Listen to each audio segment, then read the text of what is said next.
Next problem, we're going to move on to problem number 4. And we have two billiard balls colliding head-on. And really what matters for this problem is, since we don't have force and we don't have time, again we're going to use conservation of momentum.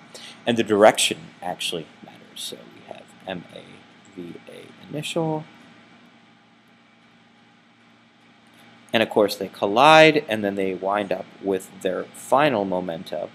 But the point, of course, is that throughout the process, the total momentum of the system remains unchanged. So to that end, let's go ahead. So we have 0.55 moving at 2.5 meters per second. And the other billiard ball is moving at 1.7 meters per second the other way. So the idea here is that we have A moving in like this, we have B moving in like this.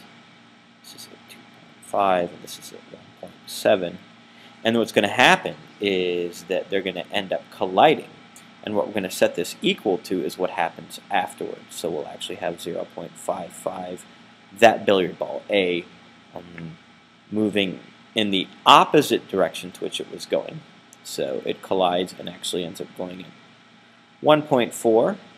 And then what happens is we have billiard ball B and we don't know what it's doing, and that's what we want to find out. And so basically we're going to set these two expressions equal to each other. This guy and this guy will be equal.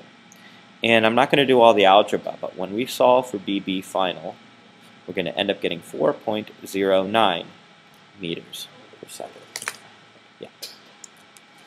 So you're going to basically do conservation of momentum, keeping in mind that anything that goes to the right is positive velocity. Anything that goes to the left is negative velocity.